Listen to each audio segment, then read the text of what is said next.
Sí, Claudio. Vos sabés que no lo veo, estoy buscándolo, pero no lo veo. Sí, sí, son 60.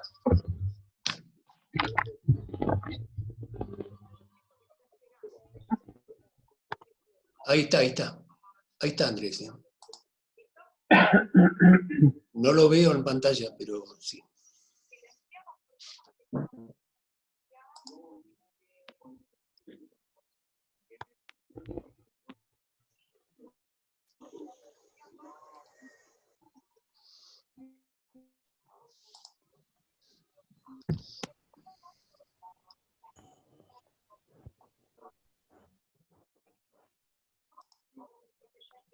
Para conectarnos, che. Hola, Andrés. Somos peor. Buenas, ¿cómo están? No te vemos. Bueno. A ver. Andrés y todos, el uso del Zoom, que está a cargo de Secretaría Académica, es compartido. Como hacemos las reuniones los días martes, pero hoy fue una ocasión especial, yo hice como director del centro una reunión. Sucedió un inconveniente técnico que vos sabrás entender, y el resto de los colegas, y resulta que quedé yo como anfitrión. Algún errorcillo me cometí. Ahora continúo, no hay problema. Listo, Jorge, mientras vos puedas admitir a todas las personas y yo los estoy mantener emitiendo a todos. silenciados los micrófonos, no hay ningún problema. Perfecto. Les pido a todos que silencien. Le damos entonces... Claudia, no ¿querés presentarlo a Andrés? Yo lo voy a presentar, sí. Andrés, ¿dónde estás que no te puedo...? ¿Ahí me ven? Ahora sí, abajo. Perfecto. Bueno, estamos. Silenciemos todos, inclusive vos, Jorge, para que cuando habla Andrés tengamos la vista del hablante, por favor. Ante todo, bueno, les queremos dar la bienvenida a Andrés, el agradecimiento por compartir esta charla que vamos a escuchar ansiosamente. Y bueno, el sistema de la exposición va a ser el siguiente. Primero Andrés va a exponer aproximadamente entre 30 y 40 minutos. Andrés ha hecho un estudio profundo de las temáticas de cómo seguimos en cuanto al expediente digital. Como sabemos es funcionario del Juzgado Civil número 3, Civil y Comercial. Así que las preguntas, que seguramente van a ser muchas, vamos a ir escribiéndolas en el chat, y una vez que concluya con la exposición, vamos a ir leyendo las preguntas. Con respecto a esta charla base académica, para que si alguien no pudo estar participando ahora, la pueda ver, y si no, para repasar, porque seguramente nos van a quedar muchos temas con ganas de volverlo a escuchar.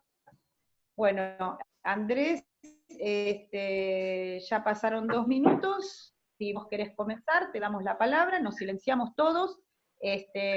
Por favor, eso es muy importante, que tengan silenciados ahí. José, aparentemente, Jorge, si podés silenciar, aparece José, sonido, yo voy a repasar todos porque después, Daniel Montoya, por favor, silencie su micrófono. Ahí, gracias, muchas gracias. Andrés Becar, también, Bustamante, necesitamos que silencien para después no interrumpir a Andrés. Laura López, Galaxy 7, Matías. Bien. En la medida que podamos, entonces, por favor, silencien los micrófonos, así José tiene encendido, fíjate, Jorge, José, no se escucha, si puede silenciar, por favor, si no silencialo vos, Jorge. Siguen. ¿Podés silenciar, Jorge, a José? Bueno, hay Estoy algunos intentándolo, micrófonos. pero no me Vamos a responde el comando. Es decir, le pido a José, por favor, que lo silencie él. Sí. Que no sé ni cómo hacerlo. Abajo a la izquierda, Abajo, José, en la en los barra de comandos tareas, abajo a la quiere silenciar. izquierda. Desactivar, detener, compartir, participante y más. Es todo lo que tengo.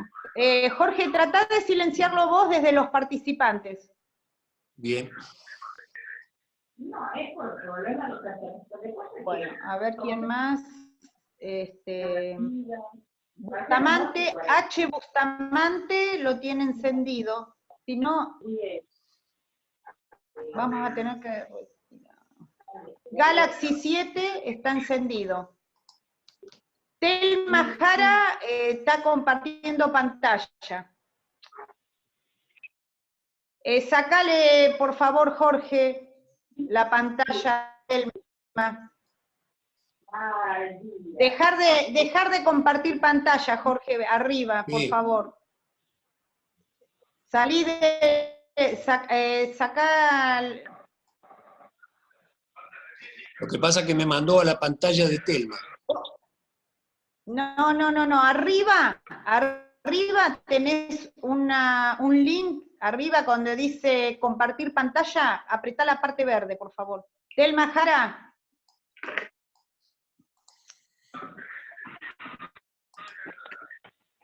Una pena. Porque tiene que compartir su... Ahí está, perfecto. Bueno, Andrés, disculpanos las desprolijidades y te pido, ¿vos tenés para compartir un Power o algo así? Tengo armado, pero no sé si prefieren que se los pase después. Si lo querés si querés para apoyar tu exposición, lo podés compartir perfectamente. Bueno, a ver si cuando vos me digas. Bueno, entonces, nuevamente te damos las gracias. Si todos tienen voluntad de escuchar, por favor silenciamos los micrófonos y te dejamos toda la pantalla para vos. Muchas gracias. Bueno. José sigue con el micrófono encendido. No puedo. Bueno, cuando me digan podemos... Sí, comenzá, Andrés, muchas gracias. Bueno, muchas gracias a vos, Claudia, por la invitación, a la Secretaría Académica. Aprovecho a saludarlo a Jorge también ahí. Hoy me convocan para hablar un poquito de la resolución 480 y su última prórroga, que salió este fin de semana, relativa a la reanudación progresiva de plazos, y yo esta charla por ahí también me gustaba llamarla o reanudación progresiva de plazos, o cómo el COVID-19 nos dio vueltas todas las normas procesales cosas que ya teníamos tan superadas y aceitadas, ¿no? En primer lugar, creo que la primera pregunta que todo el mundo se hace, o la pregunta del millón en este momento, es si están corriendo los plazos procesales o no en los expedientes judiciales. Esta pregunta, que parece tan sencilla y al principio inocente, se nos presenta como pocas veces como un gran interrogante, como un gran depende, ¿no? Va a depender de qué, de muchísimas cosas, vamos a ir viéndolas durante el curso de la charla, que se han ido formulando en cuanto a los alcances de esta resolución. Pero me parece que antes de llegar a la resolución 480, es importante ver, o hacer un recorrido lo más rápido posible, pero creo que es importante hacerlo, de ver cómo llegamos a esta situación a la que estamos hoy, cómo se llegó a esta resolución 480 y qué implica en base a todas las cuestiones que se fueron citando, o este entramado normativo que fue generando la Suprema Corte de Justicia de la provincia desde que se desató la crisis, la pandemia del COVID. Ante todo, también parece, no parece muy lógico, pero lo tenemos que hacer, es reflejar algunas cuestiones o algunos aspectos de derecho procesal civil y comercial básico, ¿no?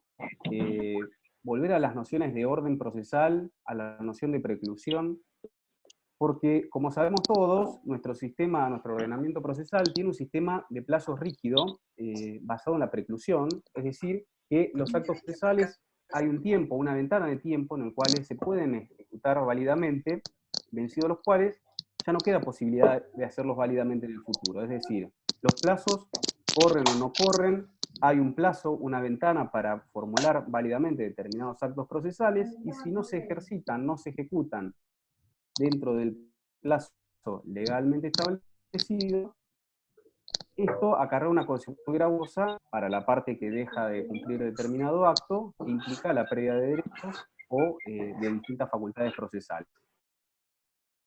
En esas circunstancias donde tenemos un sistema de como nosotros, dejar lugar a interpretaciones disímiles, como incluyeron en la resolución 480, es bastante peligroso ejecutar determinado acto procesal. Es decir, tiene que saber con precisión si le está o no le está corriendo un plazo, si está o no está justificado de alguna cuestión. Las normas que nos interesan, y que tenemos que tener en cuenta todo el tiempo, algunas que se utilizan mucho, otras por ahí tienen menos utilidad, son el artículo 152 del Código Procesal Civil y Comercial de la provincia, que nos habla cuáles son los días y horas inhábiles y las horas hábiles, y en el cual en su última parte contiene una facultad de la Suprema Corte de Justicia, que es que por vía de superintendencia, y cuando un acontecimiento extraordinario lo exija, tiene la facultad de disponer asuetos judiciales durante los cuales no se van a computar los términos procesales. Esto está contemplado en la última parte del 152, y vaya que estamos frente a un acontecimiento extraordinario, y fue precisamente el motivo por el cual la Suprema Corte comenzó con este dictado de normas de emergencia. También tenemos el 155, del cual desprendemos este carácter perentorio de los plazos judiciales, y también el 156, que nos marca desde cuándo comienzan a correr los plazos. Y el 157 también, que vamos a hablarlo ya casi finalizando la charla.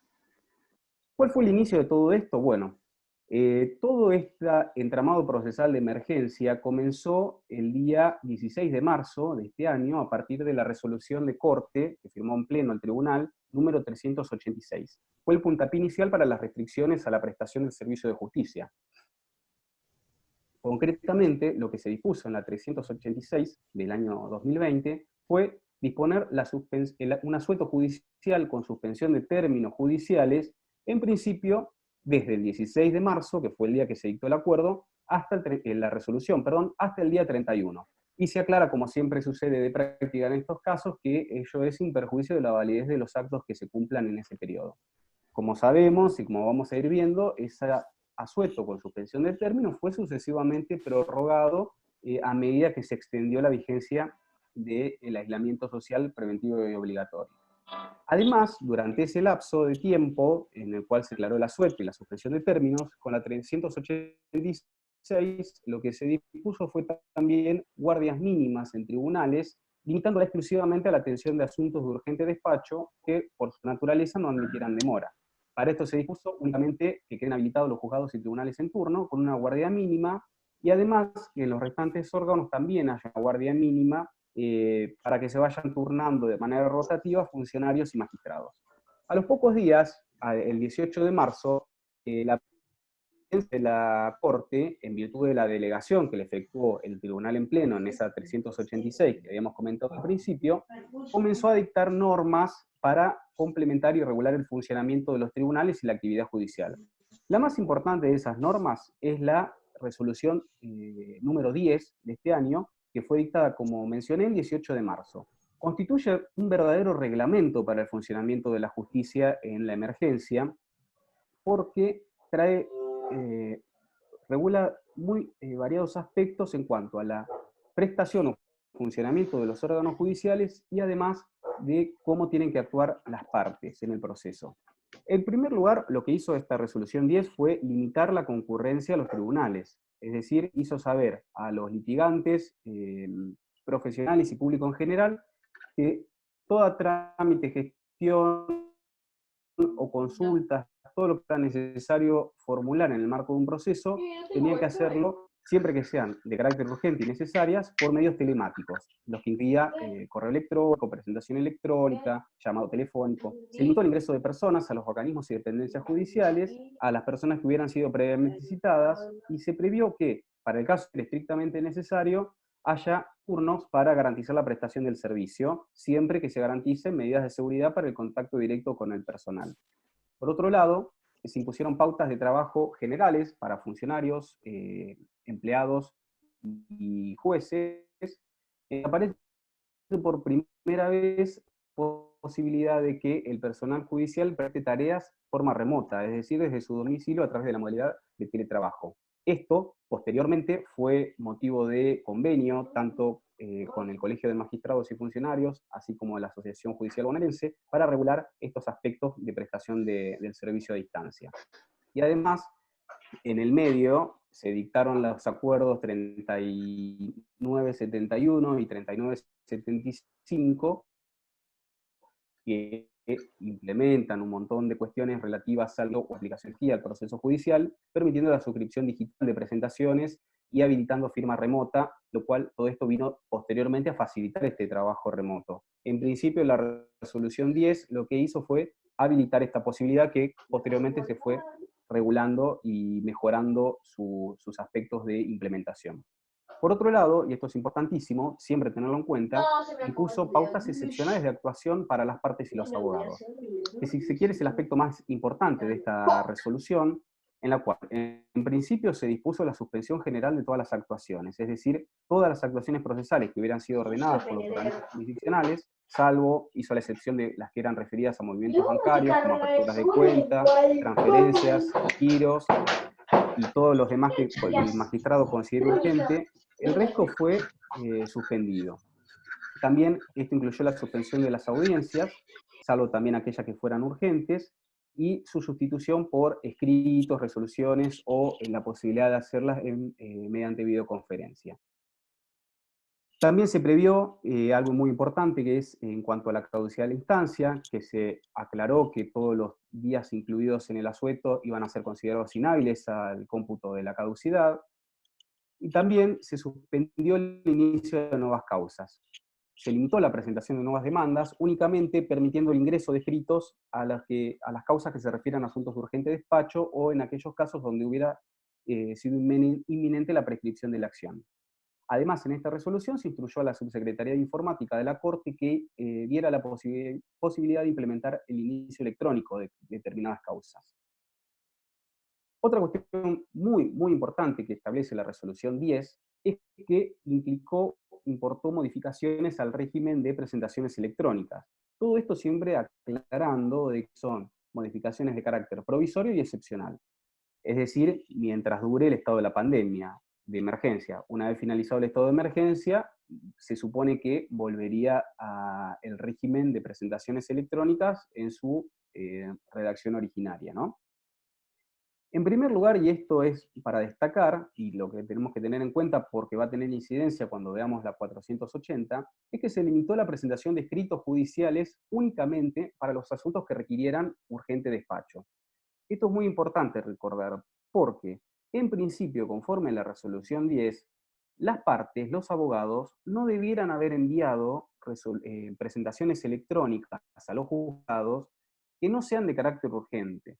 En la práctica esto, de alguna manera, se fue relativizando. Los abogados continuaron en mayor o menor medida enviando presentaciones electrónicas, incluso de cuestiones que no fueran urgentes, y los jueces, en la medida de las posibilidades de cada juzgado, de cada organismo, fueron proveyendo algunas presentaciones no urgentes que se remitieron durante el asueto. Esto es importante tenerlo en cuenta para lo que veamos después al comentar específicamente la 480.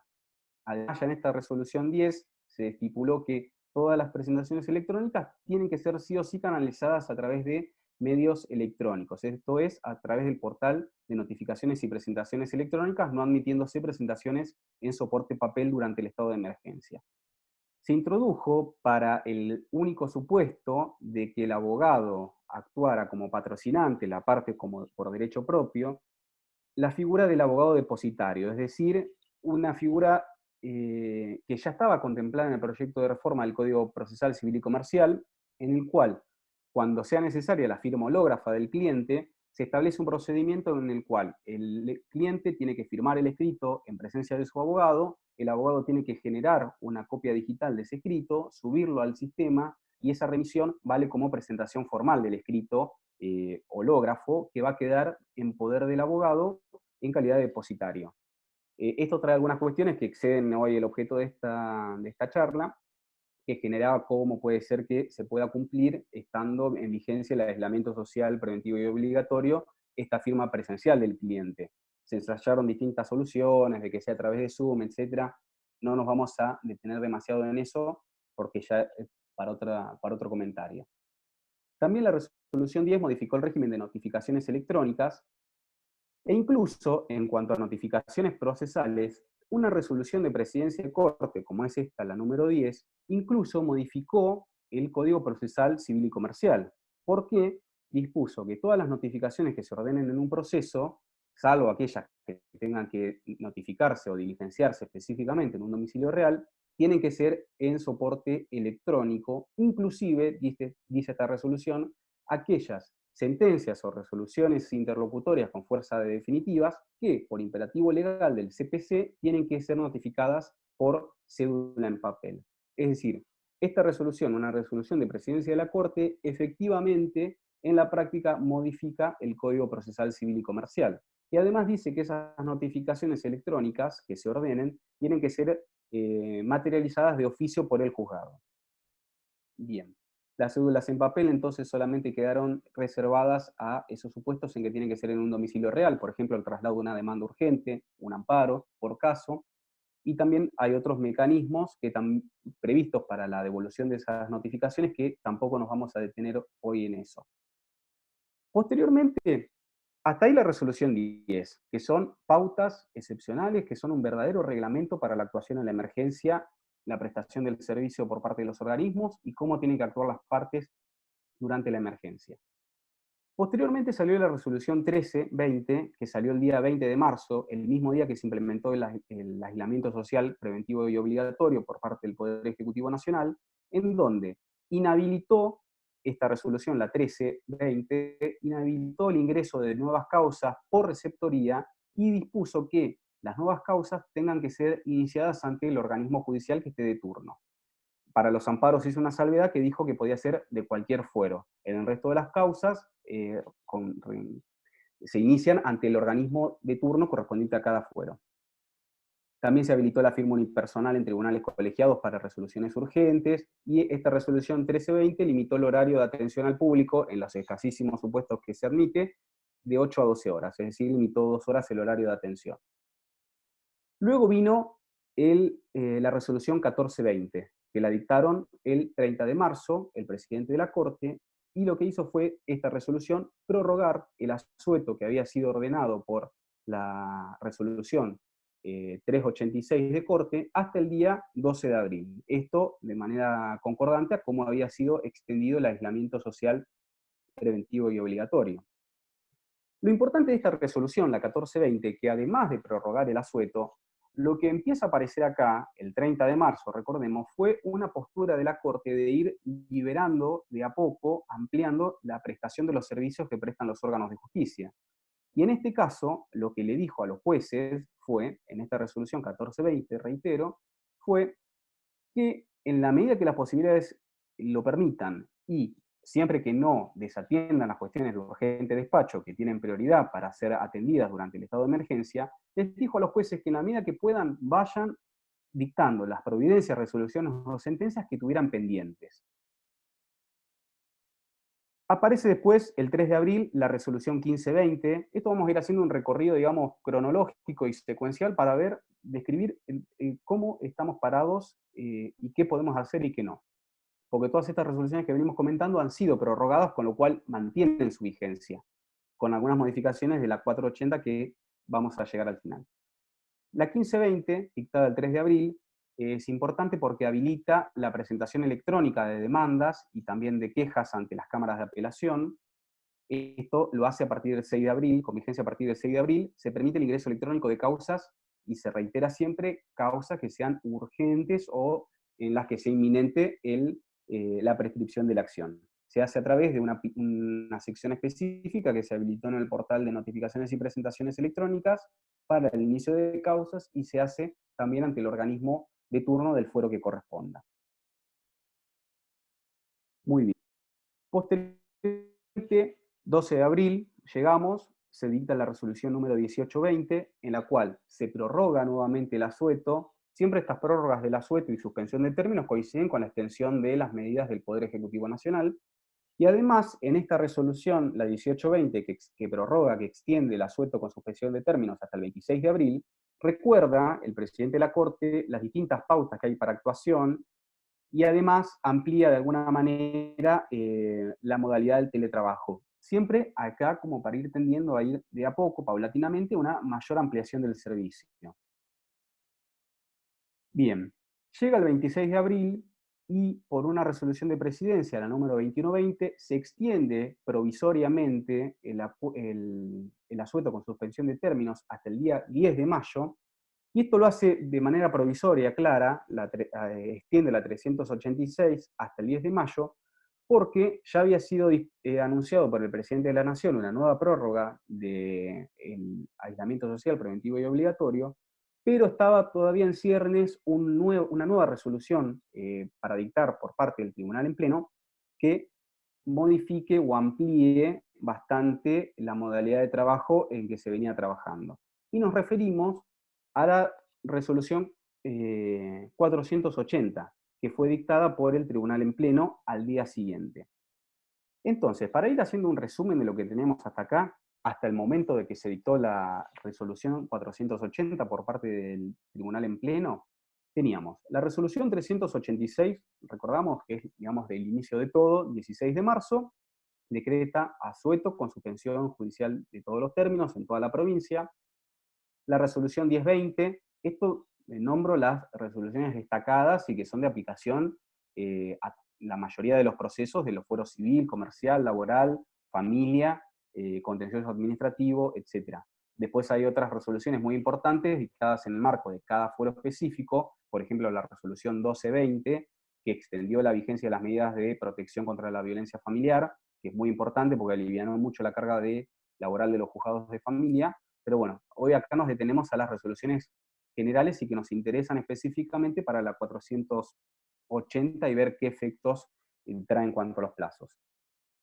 Entonces teníamos la 386, la instauración del asueto, la resolución 1020, que es que yo le llamo reglamento para la emergencia, la 1320, que fue el inicio de causas urgentes, la 1520, que fue el inicio de causas electrónicas urgentes, y todas sus prórrogas, que fueron la 1420, la 1820, y la última prórroga antes de la 480, que fue la 2120, hasta el 10 de mayo. La particularidad de todas estas prórrogas es que no solo fueron prorrogando la 386-20, sino todas estas otras resoluciones que dictó la Presidencia de Corte. Insisto en lo que nos interesa acá, la 1020, la 1320, la 1520. Aparece en este contexto la resolución entonces que hoy nos convoca para esta charla, que es la 480.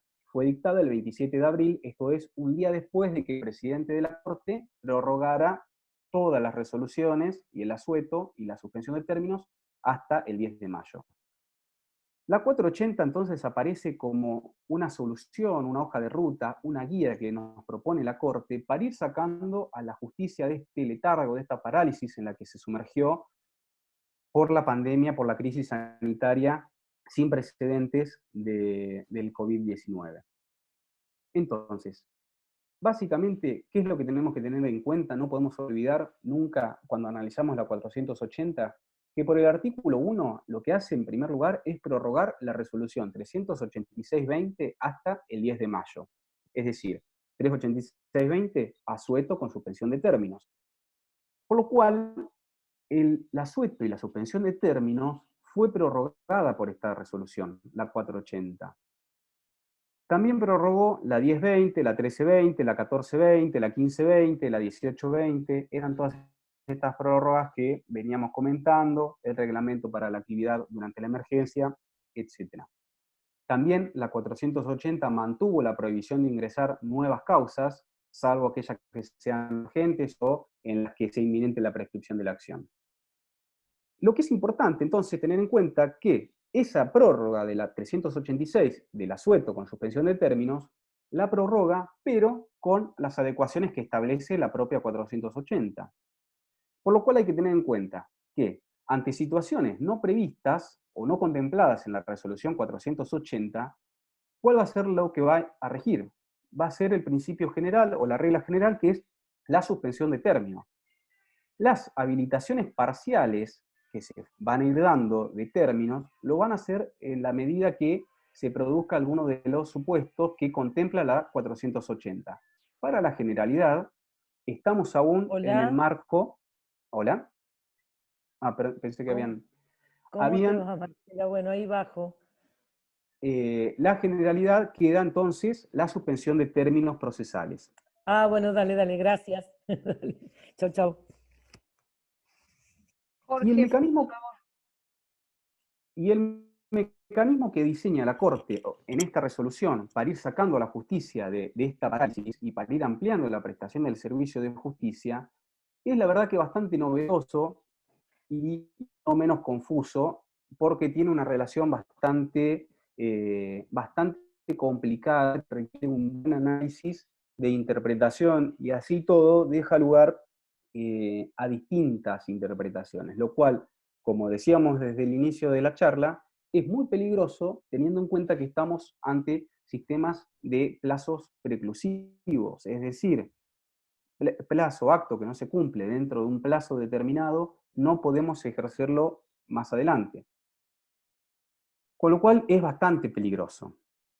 Vamos a ver lo que dice la letra de la resolución 480. Voy a dar la interpretación que hago yo, voy a hacer referencia a otras interpretaciones que hay, y vamos a terminar con algunas reflexiones que no son conclusivas, no son concluyentes, la verdad, y que van a dejar bastantes temas en el aire que nos va a requerir mucha atención en la práctica. En primer lugar, y esto por ahí es lo que genera menos dudas o menos conflictos, es la reanudación de plazos para los organismos judiciales. La resolución 480 prevé en el artículo 3 que a partir del 29 de abril se reanudaron los plazos para el dictado de toda clase de resoluciones y sentencias. Esto es, toda clase de resoluciones y sentencias, urgentes y no urgentes. Para los organismos judiciales, entonces, esto implica que comienzan a correrle todos los plazos que prevé la normativa procesal para el dictado de actos, inclusive los que estuvieron pendientes, los que quedaron antes del asueto y los que se vayan presentando. Esto es a partir del 29 de abril. Y además, lo que determina el artículo 3 de la 480, que esta reanudación de plazos para dictar sentencias, providencias y resoluciones implica también la habilitación para la notificación electrónica, que si recordamos lo que dijimos en la resolución 1020, la notificación electrónica tiene que hacerla el juzgado siempre, en todos los casos, en forma electrónica, incluso tratándose de una sentencia o una resolución interlocutora equiparable con una definitiva. Porque, recordamos, la resolución 10 había modificado el Código Procesal. Con lo cual, hay que estar muy atentos como abogados, es decir, de aquel lado de la pantalla, ya no del mostrador, de ese lado de la pantalla de los abogados, hay que estar muy atentos porque a partir del 29 de abril van a comenzar a llegar cédulas electrónicas. Y ya vamos a volver sobre este tema más adelante porque hay un problema que se presenta con el sistema. Lo dejo para más adelante. Simplemente ahora tener en cuenta que van a comenzar a llegar cédulas electrónicas. ¿Y qué dice también la resolución 480 en su artículo 3? Que también van a quedar habilitados los plazos posteriores en los procesos alcanzados por la norma. La redacción es bastante confusa, pero lo que se puede sacar en limpio es que si en un expediente determinado se dicta una resolución a partir del 29 de abril, se entiende que quedan habilitados los plazos en esa causa que son posteriores a esa resolución que se dicta.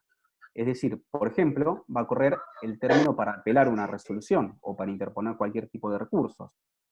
Así, emitidas las primeras resoluciones, van a quedar habilitados todos los plazos posteriores en esa causa. Algunos jueces o algunos abogados también están hablando de habilitación por expediente, es decir, para la generalidad de los procesos donde no se dicta una resolución, el plazo aún va a quedar suspendido, pero a partir de dictado una resolución, providencia o sentencia, y además que puede ser notificada incluso electrónicamente, van a quedar habilitados todos los plazos posteriores, es decir, habilitación por expediente. Esta disposición va a aplicar para los fueros civil y comercial, laboral y contencioso administrativo. Originariamente también estaba previsto para familia, pero una resolución posterior, la 2320 de la Presidencia de la Corte, teniendo en cuenta la carga laboral que tienen estos organismos del Foro de Familia, dispuso o aclaró que esa disposición, la habilitación de plazos para dictar resoluciones, no aplica para el Foro de Familia. Pero también aclaró que en caso de que en un juzgado de familia se dicte una resolución de este tipo de pronunciamientos, es decir, el juez decide dictar estos pronunciamientos, asimismo va a reanudar los términos para la notificación electrónica y también para los actos recursivos o de ejecución de esas sentencias, que sean consecuentes de esa resolución.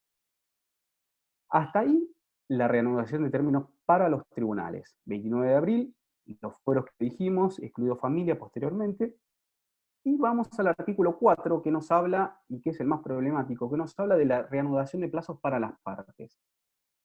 ¿Qué dice el artículo 4? Bueno, dice el artículo 4 que a partir del 6 de mayo quedaron reanudados los plazos para realizar presentaciones electrónicas y actos procesales compatibles con las restricciones vigentes en razón de la pandemia y la emergencia sanitaria, cuyo despacho por los órganos judiciales se realizará a medida que los medios tecnológicos disponibles lo permitan y siempre que no impliquen afluencia o traslado de personas a la sede de los organismos o dependencias donde deba practicarse la diligencia.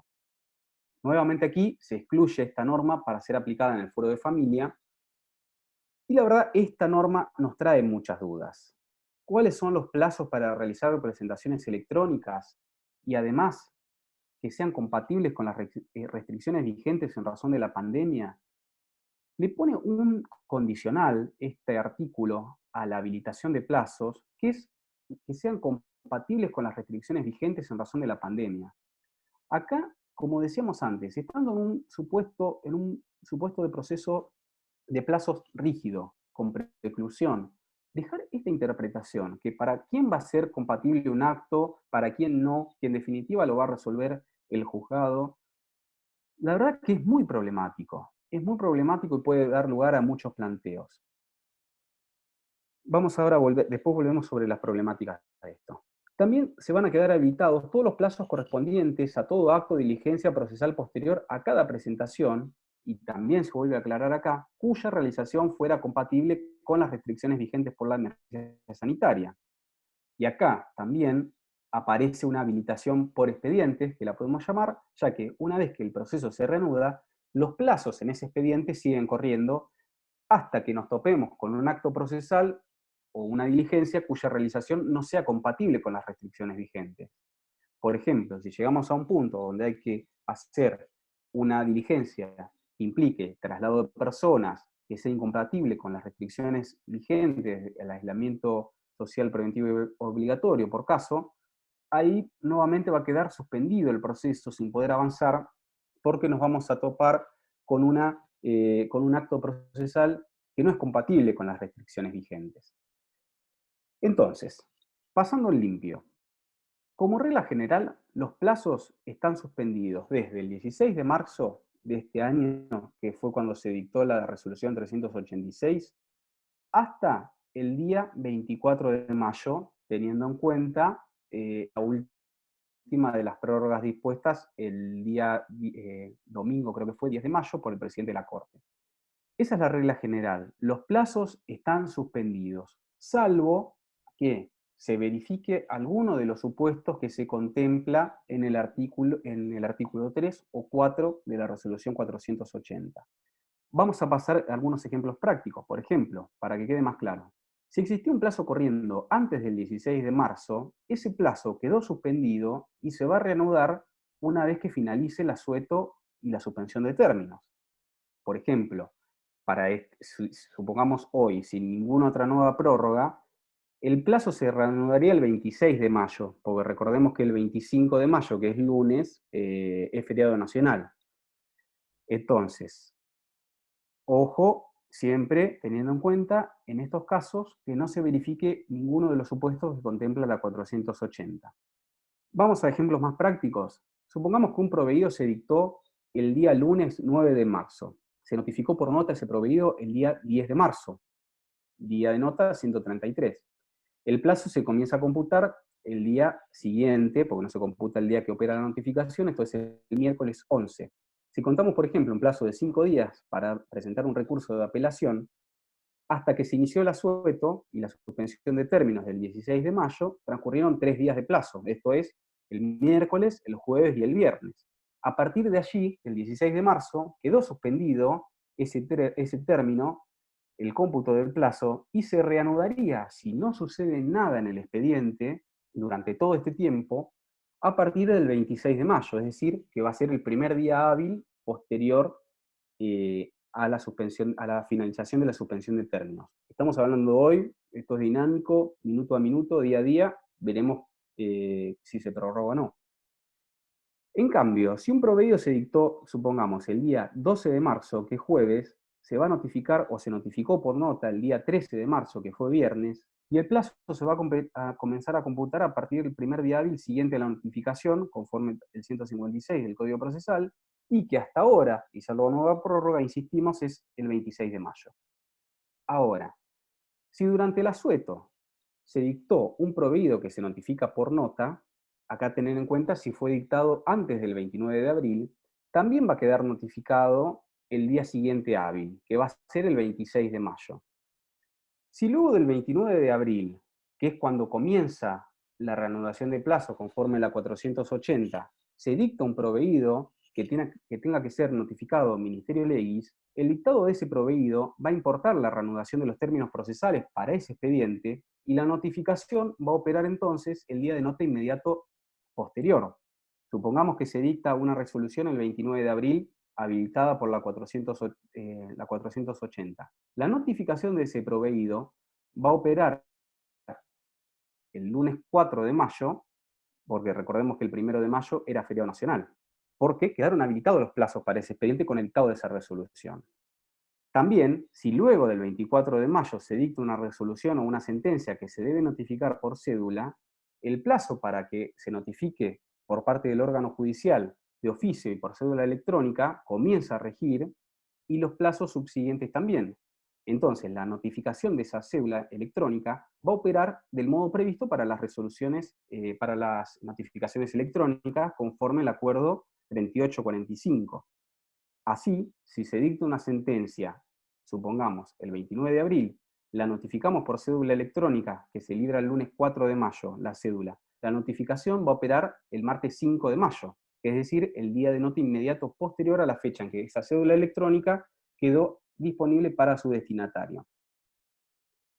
Ahora bien, en todo esto aparecen problemas, interpretaciones y confusiones.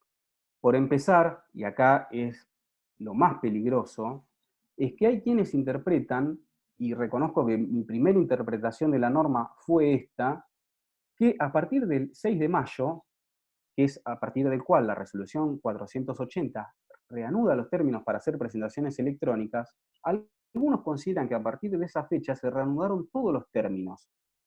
Y esto, ¿por qué es el problema este de la interpretación? Bueno, es ni más ni menos por la pésima redacción que tiene esta resolución.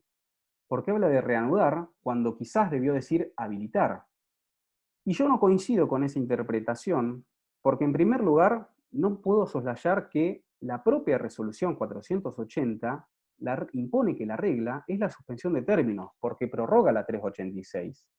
Y además sienta como principio, y surge de los propios considerandos, que el principio es la reanudación progresiva de plazos.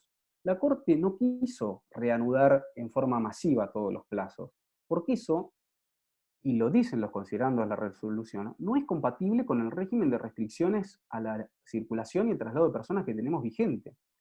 Con lo cual, esa reanudación progresiva se va dando precisamente con el dictado de resoluciones por parte de los organismos a partir del 29 de abril y o en la medida de que se efectúen presentaciones de parte a partir del 6 de mayo. Véanse en que el segundo párrafo del artículo 4 menciona que se reanuda también el curso de los plazos correspondientes a todo acto de diligencia procesal posterior a cada presentación, cuya realización fuera compatible con las restricciones vigentes. Si nos está hablando que se reanuda a partir de cada presentación, no quiso la Corte decir que se reanudaban en forma automática y masiva todos los plazos, sino que la regla es la suspensión y la habilitación por este principio de reanudación progresiva de plazos se va a ir dando por expediente y a medida que se verifiquen los supuestos que prevén los artículos 3 y 4 de la resolución 480.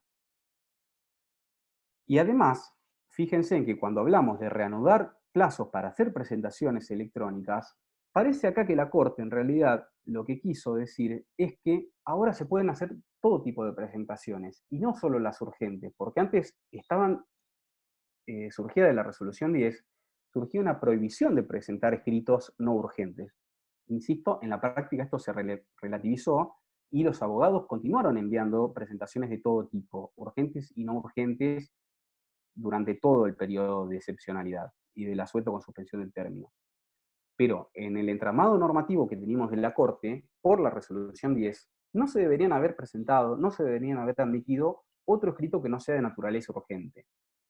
Entonces, se entiende que a partir del 6 de mayo quedan habilitadas las partes a hacer presentaciones de carácter también no urgente. Como les decía, es muy complejo, hay interpretaciones de todo tipo, sobre todo si se piensa que se comenzaron a correr los plazos a partir del 6 de mayo, es peligroso porque si teníamos un plazo suspendido, se entiende que si quedaban 3 días para contestar un traslado, para presentar un recurso o cualquier otro tipo de acto procesal que tenía un término de vencimiento, siguiendo esa interpretación, se reanudó a partir del 6 de mayo, y ese fue el primer día después del asueto, porque se entiende que ya podía hacer una presentación electrónica, con lo cual, quien entienda que el plazo en realidad le sigue suspendido por la regla general, se va a ver con una grave pérdida de derechos, de prerrogativas procesales y una gran responsabilidad por parte del profesional. Con lo cual, me parece que es muy fino y muy peligroso que la Corte no haya sido del todo precisa que debió haber sido. Entonces, mi interpretación, que les insisto, cambié, mi primera interpretación había sido la reanudación de términos a partir del 6 de mayo, para todo, pero luego, interpretando todo, por eso me parecía importante hacer todo este raconto de cómo se cómo se fue desenvolviendo este entramado normativo a través del tiempo, qué quiso hacer la Corte a través de la resolución 480, es muy importante ver los considerandos. Entiendo que estamos ante la regla que es una suspensión general de términos y que se van a ir habilitando progresivamente y específicamente en los supuestos que se verifique alguno de los casos que contempla los artículos 3 y 4 de la resolución 480. Esto nos trae problemas. Uno les mencioné, les dije que lo íbamos a ver ahora, nos dedicamos ahora, que es el de la fecha de las cédulas electrónicas de notificación. Recordemos que se habilitó el dictado de resoluciones, sentencias y prohibidos de todo tipo y su notificación electrónica, con la cual le van a estar llegando durante el periodo de suspensión y del asueto cédulas electrónicas. Y como sabemos, el régimen de notificaciones electrónicas contempla que la notificación en estos casos de cédula electrónica queda perfeccionada el día martes o viernes posterior al día en que queda disponible en el casillero electrónico del destinatario. Si entendemos que una vez dictada la notificación, la providencia, se reanudan los plazos posteriores, inclusive la notificación electrónica en esos casos va a operar conforme el régimen de la 3845 y no vamos a estar a la notificación el primer día hábil después del asueto, sino que ya van a estar habilitados para ese supuesto los plazos. Y el problema es que el sistema viene preconfigurado actualmente con una suspensión está en la agenda de la Augusta que usamos como organismos jurisdiccionales, cargados como inhábiles hasta el 24 de mayo inclusive. Y nosotros cuando vamos a mandar una cédula electrónica, el sistema nos deja tres opciones. Ponerle que lo calcule automáticamente, que nosotros le pongamos la fecha, que se llama cálculo manual, o que sea urgente, que sabemos que las cédulas urgentes se notifican, se perfecciona la notificación el día que le llega la cédula electrónica al destinatario. Si nosotros utilizamos el cálculo manual, el cálculo automático, perdón, que nos brinda el sistema, la cédula, incluso en esos supuestos donde se habilitaron los términos, le va a informar al destinatario que la notificación se perfeccionó el 26 de mayo. Recordamos, asueto con suspensión de términos hasta el 24 de mayo, 25 de mayo sin hábil, con lo cual el sistema le informa al destinatario que se notifica un 26 de mayo. Con lo cual, el sistema poco aporta a la claridad en este contexto. Es decir, si estábamos confundidos, nos llega una cédula electrónica que informa que se notifica el 26 de mayo y en un expediente donde precisamente se verificó uno de los supuestos de habilitación que contempla la resolución 480. En épocas normales, esa utilización del plazo del cómputo automático en las cédulas de notificación no nos trae inconvenientes.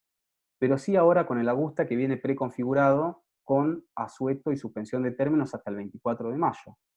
La solución que tenemos nosotros y que es importante que tengamos en cuenta los operadores que estamos de este lado de la pantalla del Poder Judicial es que cuando vamos a mandar la cédula electrónica en supuestos donde se habilitó por la 480, es poner plazo manual y seleccionar nosotros mismos el plazo. Es decir, si hoy estamos a miércoles y estamos librando una cédula electrónica, tenemos que consignar manualmente que se va a operar la notificación el día viernes próximo, para que al destinatario no tenga dudas y no le genere confusión una fecha errónea que pueda llegar a informar el sistema.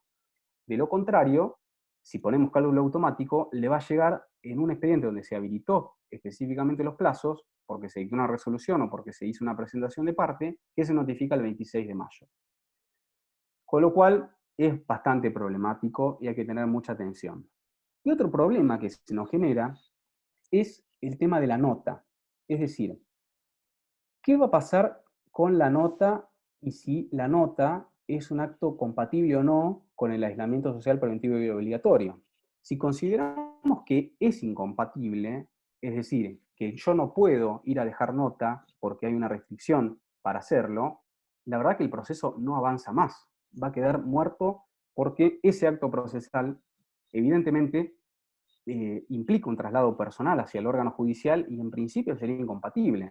Pero si nos quedamos con esa respuesta, el proceso no avanza más. Otra solución es pensar que esa norma, la del 133, queda vigente, es compatible con estos regímenes de restricción a la movilidad de las personas y que podríamos materializarlo de alguna otra manera. Por ejemplo, enviando un escrito electrónico informando que se consultó el expediente en la MEB y que no se verificó ningún proveído. Son soluciones que no están contempladas, pero bueno, tenemos que tener mucho cuidado con esto. Y además, esto se le suma a la problemática que nos trae la acordada 3975, que es el régimen de expediente electrónico, porque el proveído se tiene por firmado el día que informa el sistema informático, que se registra en el sistema informático. Pero a veces el sistema informático puede haber un escrito, una resolución o un proveído firmado digitalmente, pero eso no equivale a su publicidad. Es decir, puede estar firmado y no visible en la MEB o en el sistema de notificaciones del portal web de notificaciones y presentaciones electrónicas. Con lo cual, es bastante problemático y hay que tener mucho cuidado.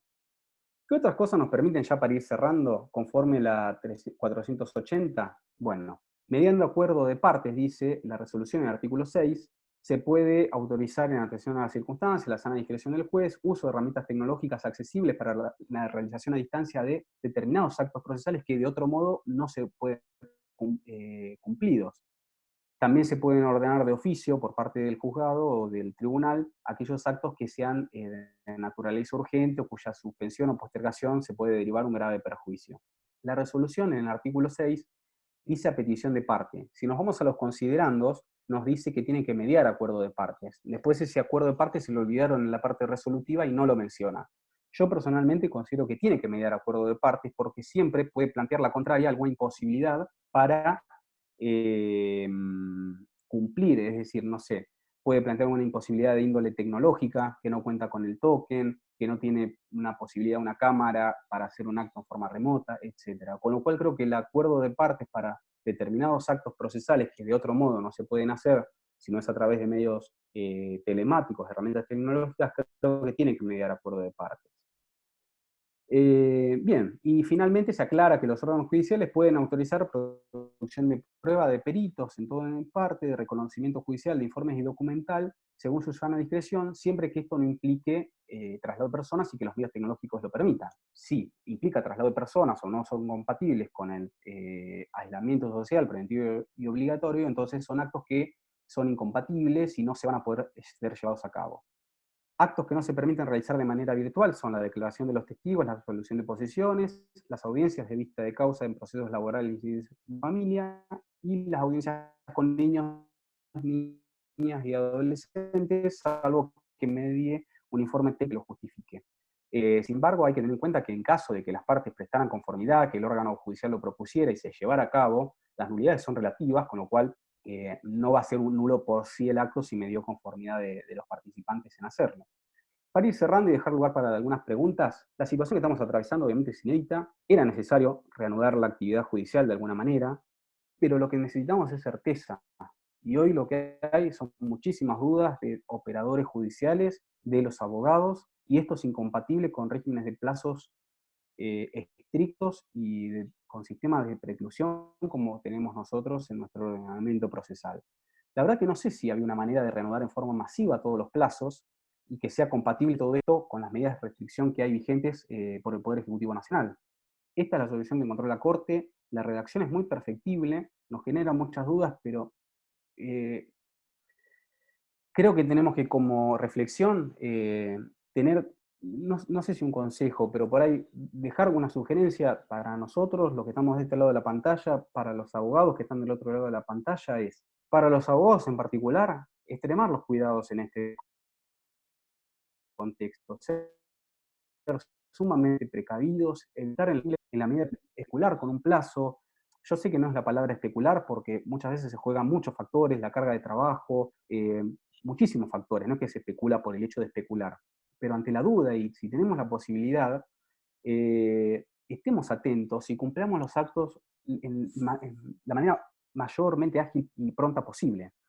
Nace acá, como dijo Cuadri, me parece para destacar, lo conversamos con él, un principio de colaboración reforzado entre las partes también, porque tampoco queremos, como órganos judiciales, tener que estar resolviendo muchas cuestiones que se puedan plantear entre los mismos litigantes. Si discutir un plazo, si está cumplido o no, cuando es muy fino, una colaboración reforzada entre las partes con el tribunal, los letrados, y nosotros, de este lado del mostrador de la pantalla, creo que se nos impone en esta hora ser sumamente flexibles, considerar la situación excepcional de cada uno que se pueda plantear, estarse siempre por el respeto de las normas de jerarquía superior, constitucionales y convencionales, que garanticen el acceso a la justicia, el derecho de defensa en juicio, y brindando siempre una tutela judicial efectiva, y en caso de dudas estar siempre por el mantenimiento del derecho y no por la pérdida.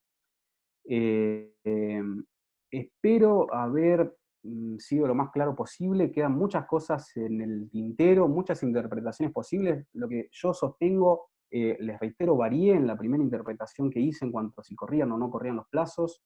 Yo hoy creo la interpretación que llegué es la que expuse, y bueno, quedo a disposición para las preguntas que se hayan planteado y escuchar también sugerencias y otras opiniones, porque creo que acá tenemos que colaborar entre todos y estamos todos en una situación inédita que que nos tiene preocupados y nos tiene que tener preocupados, pendientes y atentos a todos.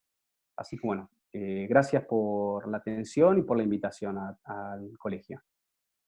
La verdad, Andrés, que impecable. Creo que todos se han quedado con ganas de escucharte un tiempo más. Hasta acá ha sido impecable. Yo lo que voy a hacer es hacer las preguntas que han puesto en el chat, pero no de casos en particular, o sea, cuando se pregunta para resolver una situación en particular, sino las más generales. Bien. Cuando te referís al plazo manual, lo dice, ¿lo debemos cargar los letrados al momento de enviarla?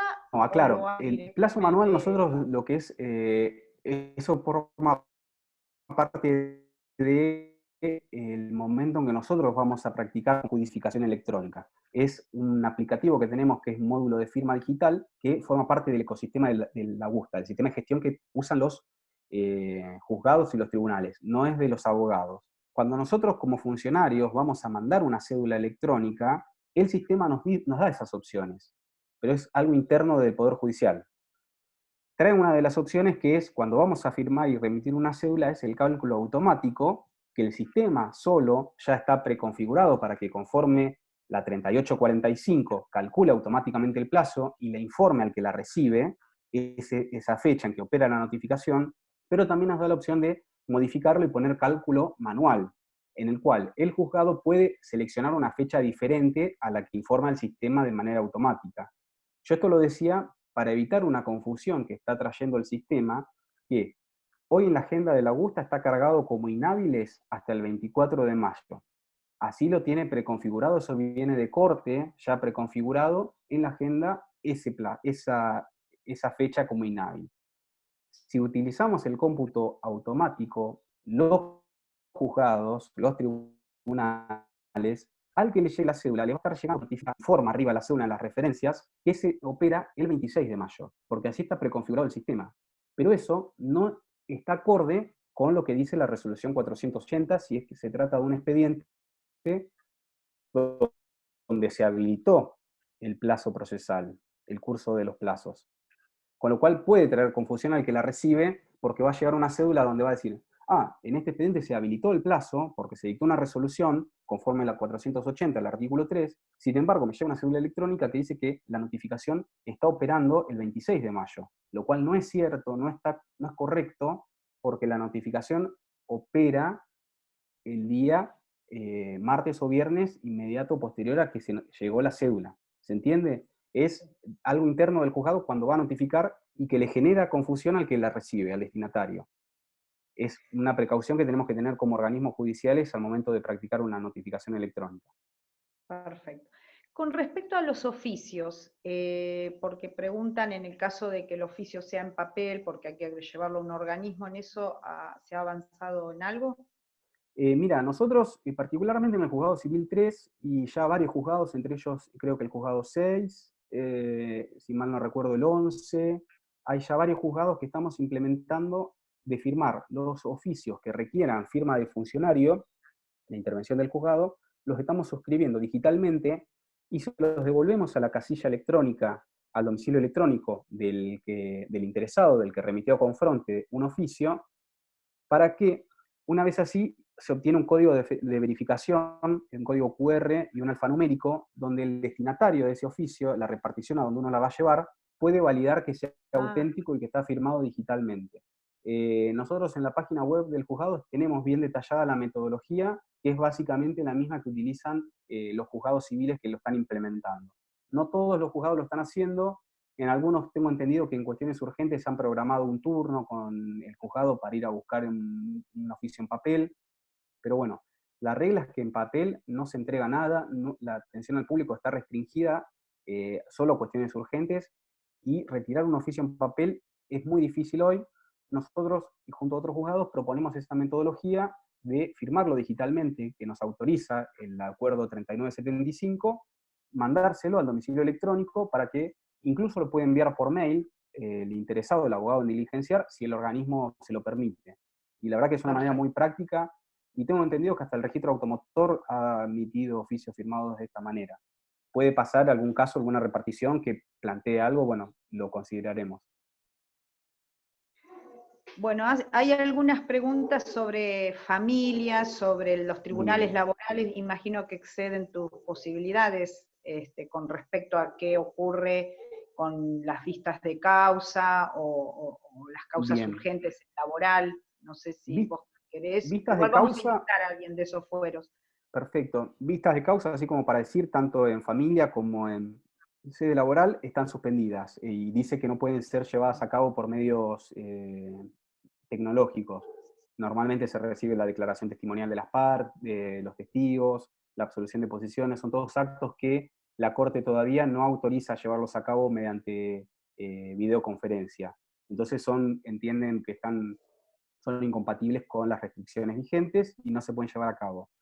Se puede llevar a cabo audiencias, creo que el Tribunal de Trabajo 4 está haciendo las audiencias de ratificación, y las está tomando por videoconferencia, por distintos medios, WhatsApp, Microsoft Teams, lo está tomando. Y bueno, en general para el foro de familia no aplica la 480, no se han renovado ningún tipo de plazos y están todavía trabajando con el esquema de la 386 de suspensión estricta de plazos, llamémosle. Bueno, mira, la mayoría de las preguntas por ahí son casos puntuales que por ahí si se vuelven a escuchar esta grabación tienen la respuesta. Me dicen, bueno, de otros lugares donde las demandas de alimentos las notifican por WhatsApp, pero bueno, eso será de cada fuero, me imagino, la resolución que adopten. Bueno, sí. Te agradecemos muchísimo, Andrés, la verdad que fue clarísimo y les decimos a todos que mañana o pasado, si vos lo permitís, Andrés, esto fue grabado y enviaremos el link para todos los colegiados que quieran volver a escuchar tu exposición. Perfecto, ningún problema. ¿Sí? Bueno, muchísimas gracias a todos por la participación, esperemos que haya sido de utilidad. Y bueno, por ahí, si no estás cansado de acá unos 10, 15 días, te volvemos a invitar a que nos sigas aclarando dudas. Cuando quieran. Cuando quieran, bueno, muchas gracias, Andrés. Brillante. Nutriéndonos entre todos. Muchas gracias. Bueno, muchísimas gracias. Brillante, Gracias. Adiós. Gracias. Adiós.